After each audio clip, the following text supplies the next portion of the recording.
What's going on with The Last of Us? Success of The Last of Us Part 1 and the critical acclaim of The Last of Us Part 2. Where could the series be headed with the— Let's pray, because this is Video Game Leaks. Video Game Leaks channel is infamous for yapping. Let us pray there's going to be a minimal number of yapping in this video. Last of Us Part 3. Just give us the news. In this video, we'll discuss it all. We've been speculating for months about the potential release of The Last of Us Part 3 and why it's actually happening. And despite the fact that Naughty Dog hasn't publicly I don't want Part 3, I'm going to be honest.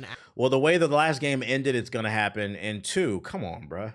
They remastered the first game twice, and they've remastered the second game already. You think they're doing all these remasters in a television show so they can't produce a Part 3?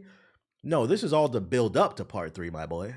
And also with the recent cancellation of the Last of Us factions, Naughty Dog appears to be focusing entirely on its single-player titles in the future, even stating that it will cease development of the Last of Us factions. Now, Naughty Dog also stated that it will be focusing all of its resources on a new single-player game already in development, as well as The Last of Us Part 2 Remastered. So today, we'll go over everything we know about The Last of Us Part 3, including when we can anticipate it to be released, if development has actually begun, the characters, potential returning characters, as well go over some things about the Last of Us HBO series. So drop a like on this video and let me know in the comments section if you're excited for The Last of Us Part 3, and let's get into it. Naughty Dog's post-apocalyptic masterpiece, The Last of Us, has captivated fans with its— They set it up to where they can continue Part 3 to the show, to be honest.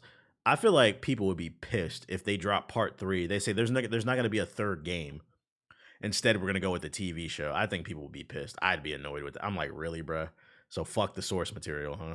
compelling story, visually breathtaking elements, as well as its amazing characters. The narrative of this third game needs to redeem them. Journey through the world ravaged by cordyceps has had a profound impact, leaving fans just asking for more. Now, although in the controversial approach of The Last of Us Part 2, it ended with a touching and yet unsettling cliffhanger. And there it is, what we're covering today. When will The Last of Us Part 3 ultimately be released? Now, Naughty Dog has maintained an unusual silent stance in regards to The Last of Us Part 3. Although the game's director Neil Druckmann has acknowledged having a story outlined, he maintains a tight-lipped attitude regarding specific development goals, and speculation from fan theories are fueled by the radio silence of Naughty Dog. Every bit of information has been looked into very heavily. Some fans have identified Druckmann's Instagram bio with some updates. Do we really not like The Last of Us Part 2? I thought it was great. I think the issue with The Last of Us 2, it was never going to live up to the first one because the first one was so good. So right off rip, at best it could be was good. 2, the story was just lackluster. The way they set it up. I'm in the camp. I didn't care that Joel died. I thought he was going to die. I seen a whole think piece on Twitter about that shit, talking about how it was stupid. And I'm like, yo, whether you realize it or not, at the end of the first game, Joel was a villain. Yeah, it was pretentious as fuck, as Chaos likes to say. But yeah, at the end of the first game, Joel was a villain. So I was not surprised he was going to die at the end of the... I seen like some whole think piece on Twitter. Dude was talking about like, oh, you may have not liked the ending. It was very, but it was very human and understandable and da-da-da-da-da. I'm like, to a degree, I feel like it would have been more understandable if Ellie, because I feel like this is the part a lot of people forget. Ellie is not Joel's daughter. So I'm sorry, this nigga betrayed humanity for somebody. Even Ellie would have been like, yo, kill me. And I'm not gonna hold you. If humanity's on the line, I might have to have a conversation with my child. I don't know. We'll see. But at bare minimum, I think it was hard for me to kind of like, that wasn't even his daughter. So like, yeah, niggas was pulling up to clap you, bruh. He betrayed a whole rebel force. You said funny, but good point. This man betrayed a whole rebel force. And by the way, keep in mind, in this world, there's a limited number of doctors. This nigga killed all the doctors left. I can't believe Joel died. And then at the end, they kill him off. And then at the end, what do we get? A pretentious story about how revenge is bad and it leads to nothing. That's the message you had? You should have just left it at the first game, bruh. You should have just left it at the first fucking game. at least with the first game, whether you like the ending or not, it made you feel something. I didn't feel anything at the end of this. I was like, that's it? I was like, eh. The first game felt like art, but like I feel like even the ending to the second game kind of ruined the first game for me because it's like, there's bullshit coming. Yeah, it was just uninspired and boring. And also a possible indication that this could be the anticipated Last of Us Part 3. While details are scarce, whispers of the potential Last of Us Part 3 in the acclaimed Last of Us franchise are stirring excitement among fans. I felt Joel should have died, but in a different way with the better. See, that's where and I see a lot of people making that argument. I can make the counter argument. The way Joel died is honestly one of the most realistic ways. Keep in mind, this nigga betrayed humanity for somebody that was not even his kin. That was not his blood. They barely liked each other at the beginning of the game, bruh. Betrayed all of humanity. And you think that he should get some fucking write-off into the sunset where niggas is like, yo, we didn't respect what you did, but we also respect that you did X, Y, and Z. And niggas send them off into what? Into the savannah with a fucking with a cloth over his eyes where he slow walks and gets shot in the back, some honorable ass death. No. Niggas pulled up on him and knocked his shit back. Cause if you did that shit in real life, you would get your shit knocked back, bruh. Niggas know where you at and you had the cure. Oh, I'm not gonna lie. I'm knocking your shit back, brother. Cause I'm tired of this shit. That's what I'm saying. He was not a fucking hero. So for you to sit there and say, I feel like there's way too much attachment to that character. Yeah, actions have consequences, but if you sit back and think about what he did, he was a villain. He should have had a better write-off. Nah, fuck him, bro. He's dead. It's on site. Steeped with rich narrative similar to the predecessors. With Joel never got caught lacking though. But Joel, keep in mind, by the time Joel met Ellie, he was already old. He was like what, 45 or something like that? Because remember when his daughter died, he was young. He was like late 20s, early 30s or something like that. So by the time he met Ellie, he was already middle age. And by the time we get to The Last of Us 2, he was like 65, 60, something like that. So absolutely he was going to get caught lacking. It wasn't because his senses wasn't there necessarily. He doesn't have the athleticism. It makes more sense, bro. Track record for the way he died, in my opinion, completely makes sense between the first and second games, suggesting a similar timeline isn't impossible. Yeah, he had grays in the first game. The technical narrative ambition of the potential of part 3 could push it even further, perhaps into 2025 or 2026. Despite the uncertainty, anticipation is everywhere with the devoted fan base. The desire to play. Not to mention they played on it. Yep. Controversy is floating around in the Last of Us original game was the doctor who pulled the knife at Joel was not resembling Abby's father by skin tone and age wrinkles. You know they'll retcon that shit, probably change the face in the remaster of the remaster. Again, and explore this new world whenever this game arrives. And if you think Abby should have killed Ellie, I'm gonna be honest, I don't even care. By the time we got to that part of the story, it was like whatever, bro. Like I think that's what made the game so disappointing. By the time we got to the end of The Last of Us 2, I was just kind of like, I'm just trying to beat this game, but I didn't really feel anything for Abby or Ellie. The story just felt like it was going for the sake of going. And that's the problem with The Last of Us 2. Like, really? Revenge is bad. If it arrives, The Last of Us Part 3 promises to be a masterclass in emotional storytelling, plunging players into the world. Because like I feel like I keep pausing this. Here's the issue. The same issue they had in The Last of Us 2, it's going to be an even bigger issue in The Last of Us 3. The end game for The Last of Us 1 was we found the cure for the virus, right? Well, since they didn't use it and they killed off all the doctors, now we're just running around and, getting revenge. What are we going to do? What's the purpose of the third game? I feel like with the first game, what it established very well is there's a purpose to save humanity. Now it's just kind of like, I feel like, it's funny. I feel like The Last of Us 1 going into 2 and 3 is exactly what happened to what was it? What was the zombie show with The Walking Dead season 1? Walking Dead season 1 was great, and then we got to the end where they get into that laboratory and they get that message from the fucking doctor, and the place just blows up. That's when I lost interest in the show. Like a lot of people had to wait till 4, 5, 6 seasons. I knew after the end of season 1 they were just gonna keep fucking milking it and going, right? And that's the way it feels with this game. It's like after they got rid of the actual purpose in the first game, now it's like, what are we doing in the second and third one? We're just going around shooting niggas, bro. This shit is Uncharted with a woman. Consequence. But we ain't even getting no treasure. What up, man? To lose oneself in a universe that continues to captivate. My bet is that Ellie finally sacrifices. Now, is the game actually... Okay. So in the third game, let's say that is the ending. Is it worth the wait? let's say at the end of the third one, they find another doctor and she's like, you know what? I'm going to give my blood up. We could have did that in the first game. And it would have been way more impactful because she would have had to die, bro. Like, we had to wait three games for the ending we should have gotten the first one. Like, I'm good off that, bro. Yeah, and then Joel died for nothing. Like, what are we talking about here? Well, it's hard to tell at the moment. What are we talking about here? Naughty Dog has so many other projects they're working on. A possible new IP, which isn't tied. I just feel like they ruined their legacy with these they were games. working on The Last of Us Factions that's since been canceled. You've got The Last of Us Part 2 remastered. And then here's another issue too, bro. I hope they don't do that from a story perspective. Here's another issue going into this third game. What are they going to do from a gameplay standpoint that's innovative? The first two were generic third-person cover shooters, and to be fair, and the second game exposed that shit, right? What made the first game so great was the fucking story was unpredictable. But if we want to be honest, the gameplay was nothing special. We had seen games like this before. It was a third-person shooter, cover shooter like Gears of War.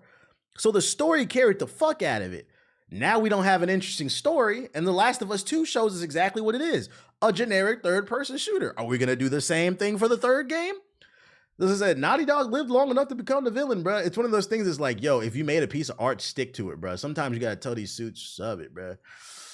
But it is worth mentioning that all the way back in 2021, Neil Druckmann stated that he's already plotted. I don't think they're thinking that deep about it at this point. After the plot was that's made the problem. For the game, it didn't start into its development stage. Speaking of Gears, Marcus gotta die. You're not wrong. You're not wrong. How is Marcus still alive? Work has started to a point with its plot, its characters, its setting. That's all already been decided. Now to be confirmed, that's a whole other thing. But is the game actually in development? I'll hit you guys with your guess is as good as mine. With the emotional roller coaster that was The Last of Us Part 2. All right, let me actually let this man talk. I've been yapping. Last of Us Part 3 is still rampant. While Naughty Dog has yet officially confirmed anything or even its existence, the game's ending left plenty of room for further exploration. Here's some of the game's gonna be eye candy with the same gameplay and a worse story. Yeah, I'm not gonna lie. Like, it's something I was thinking about like the past few days. I feel like PlayStation games as a whole, they become very stagnant creatively. Like, what's the difference between The Last of Us, Spider-Man 2, God of War, and every other PlayStation exclusive, maybe minus Ratchet and Clank? They're all these super cinematic. Oh, Uncharted, super cinematic. They all have like a formula to them, and it's like I just want to see them try. Or yeah, you could throw Horizon in there. They got to try something new. The Last of Us Part 3. Golem, shut the fuck up, bro. Like, Golem, Oscar bait. Her loved ones and grappled with the nigga saying Golem. Potential Part 3 could see Ellie seeking redemption, perhaps by helping a new community or confronting the Fireflies, who she holds responsible for much of her suffering. Death Stranding. Part 2 was equally. Yeah, but Death Stranding wasn't a fun game in my opinion. I'll give him. He tried to do something creative from a story standpoint, but was it a fun game? No, thank you. Foam Stars? Oh. As complex as she transitioned from an antagonist to a more sympathetic figure. Her bond with Lev offered a glimmer of hope in a bleak world. Part 3 could definitely explore their continued journey, whether they found solace with the Fireflies or forged their own path. The Last of Us Part 3 could also be a return of some old friends. Is he talking about a bunch of coulda, shoulda, woulda? I thought he had some actual evidence. This nigga's just speculating, bruh. But he put leaks in the trailer. Like Tommy, the Dina, title. or Maria could also play very significant roles in Part 3. Tommy's still reeling from the loss of Joel and Ellie's distance. He could seek to rebuild his friendship. Yeah, you're yapping. We've got a yapper. An unforgettable experience. The Last of Us is immersive storytelling. I need yo, shout out to No Time to Die with the sub. I appreciate it. I need YouTube to add a community notes feature like Twitter, where when like the videos labeled The Last of Us Part 3 new leaks, I need a community note to be like right below the video. He doesn't actually talk about any leaks. He's just speculating. He's yapping. Flourishes on its tight corridors and scripted scares. But could a vast open world enhance its core themes of survival? Let's see here. The yappers would be finished. The YouTube yappers would be finished. What is this trailer? That would be fire. That's the one cool feature Elon has introduced to fucking to Twitter. Like, this shit was funny. This shit had me dying. I don't know if y'all saw this clip I retweeted. This is why I keep trying to say, like, we need to have like something. You gotta take a test to get a podcast or something. But look at this. This is one of the worst takes of 2024 so far. would dark-skinned Michael Jackson have been a superstar, like a global phenomenon? I'm talking about the greatest artist of all time. Would he have become all of those things if he remained dark-skinned? So there's, first of all, there's so many, there's layers to this. First of all, the conviction in her stupidity, bro, is always the ones who think they know what they're talking about that be the loudest, right? But let's really break down why this is stupid on so many different levels, right? First of all, she's just factually incorrect. He was a star before he was fair skinned. You had the Jackson 5, you had ABC. Bruh, they have a dancing machine. They have a laundry list of songs that I still listen to this day. Then after the Jackson 5, you got to keep in mind, they had the Jacksons era, which was a little bit shorter because some of the another brother joined. Then you had Off the Wall. You had Thriller, which is the greatest selling album of all time. And then I think it was Bad where his skin started to change or whatever. And so that, she's factually incorrect. He had been a star since he was 8, one of the biggest stars in the world. And even still, if you want to argue he wasn't a global star with the Jacksons, I would disagree. There was still Off the Wall and Thriller. By the time Thriller came out, he was a global star. So you're still incorrect, right? But then she says, if he didn't become light-skinned, as if that was his choice. He had vitiligo. So his skin started fucking him. Now, he did get like a bunch of plastic surgery because I think he had like some mental issues because his dad like abusing him or whatever. But his skin color changed because he had vitiligo. So then she's basically, she doesn't say it, but she's implying he chose to be light-skinned in order to be more successful in Hollywood. And it's like, no, the nigga had vitiligo. Like, they joke. What do you think they're joking about on the Boondocks? Uncle Ruckus having reverse vitiligo. Like, what the fuck are we talking about? Just loud and wrong. Like, I'm saying, we gotta have like some type of test. We gotta have some type of test to get some podcast equipment. Cause like now this is bad, chat. Let me tell you why this is bad. It started off with the dating stuff, right? Now it's bleeding into other genres. We're just having revisionist history on music. She tried to push the colorism oppression Olympics agenda so bad. She ended up looking twice. She looked dumb twice in a row, bro. It's bleeding into other genres. Let's not do this, man. Let's not do this. You got to take a test. If you want to start a podcast, please do your research on whatever you're talking about. I have a sneaky suspicion she's probably never even listened to Michael Jackson. Just fucking talking, bro. Reverse vitiligo is crazy. Yeah, you don't remember that in the Boondocks? Uncle Ruckus said I had reverse vitiligo. It was in reference to Michael Jackson, bro. But anyways, yeah, I thought that was fucking funny. But the point I'm trying to make, though, too, about this is one of the best features Elon added was the community notes. I think they could be a little bit faster. Like, as soon as some bullshit comes out, somebody should be able to add a community note. Like, shut the fuck up, bro. But they basically corrected me like, yo, Thriller was out when he was dark skinned. What are you talking about, bro? So this is great. This is a great feature. I wish he would add more positive things. But either way, I got a good laugh at it. I'm not mad at it, but it was a good laugh. Fluent in Japanese. Yeah, Japanese. There's so many forms of colorism privilege she could have used, and she used she like there's like, I'm not saying colorism is not a thing. That was just the worst example you could have thought of. Like, come on, baby, like, what are you doing? Yeah, so social media gave a voice to the village idiot. And also, the nigga's dead, bro. Leave him alone. Like, what are we talking about here? Like, just leave him alone, bro. What's this shit? Banisher's Ghost of a New Eden. While exploring New Eden, you will encounter echoes. Everybody don't need a platform. Somebody need a job. These echoes are memories of buried stories. So basically like The Division. Memories, holy shit. I still don't know what this gameplay is about other than swirling. That's the only thing I've gotten from this gameplay. You can call on echo memories and you can swirl.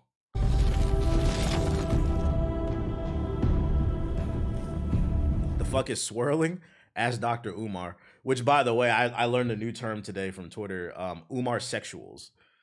It was a video of a black man proposing to a white woman, and then he was like, don't let the Umar sexuals stop you from finding your queen. But swirling is commonly referred to when a black woman is with a white man. They call it swirling. It's internet nigga shit. I don't use that term. I just think it's fucking funny. So the Umar sexuals, look out for them, guys. The Umar sexuals. What is that shit? Same thing when people say LeBron sexuals. I don't know what the fuck it is. What are some of the topics of a podcast or a Twitter you roll your eyes when they're discussed? I'm over the dating stuff pretty much. I'm like, bro, just find somebody who works for you. Oh my god, bro. Be nice to one another. Find somebody who works for you, and if they don't, let's just let it go, bro. Also, another thing too, just because somebody treats you poorly doesn't mean they're a narcissist or a sociopath. Those words get thrown around way too much. Sometimes people are just assholes and inconsiderate. It's not that fucking deep. A sociopath is a very rare thing. A narcissist is a very rare thing, and you have to be diagnosed by a doctor. Those conversations gotta stop, bro.